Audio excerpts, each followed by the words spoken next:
Hello again, or if this is your first time, welcome to the Canting Club. This blisteringly hot summer week, we've got a classic French white for you. It's from Alsace, that part of France that's very nearly Germany. The place names are German, the surnames are German, and lots of the grape varieties are too. It's the only place in France to make grape Riesling, for instance. But this one is perhaps the quintessential Alsace grape. This is Gewürztraminer. And Alsace has it practically to itself. All the most famous examples come from here. This one is from the famous old firm of Dopff Moulin, in the same family for 13 generations. Gewurz has pink skins and often produces deeply coloured golden wine, so this is quite pale. It's a slightly less than medium straw gold, no hints of youthful green on this one. I do see long, slow legs going down the sides after I swirl it, hinting at high alcohol. Oh wow, that's gorgeous. It's got a lovely and exotic nose of jasmine and rose petals.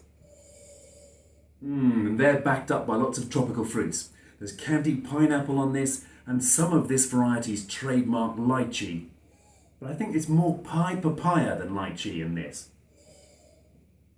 There were little hints of Turkish delight on here as well. Though this is undoubtedly a big nose, it's not huge by Gewurz standards and has a remarkable level of freshness and elegance to it.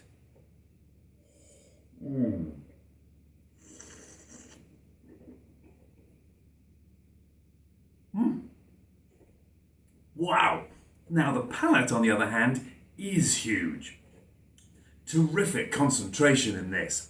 Really intense stone fruit flavours of peach and apricot that expand and unfurl on the palate, where they're joined by some mandarin peel notes as well.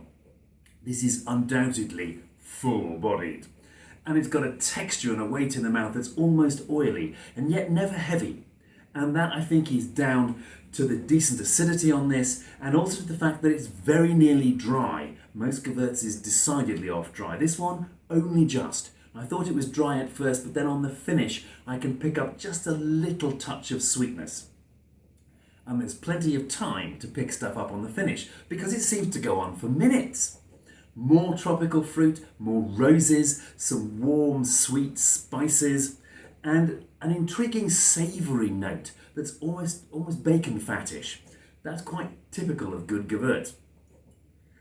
I'm really pleased to be able to bring this wine to you because it was such a standout at this enormous trade tasting I went to in January.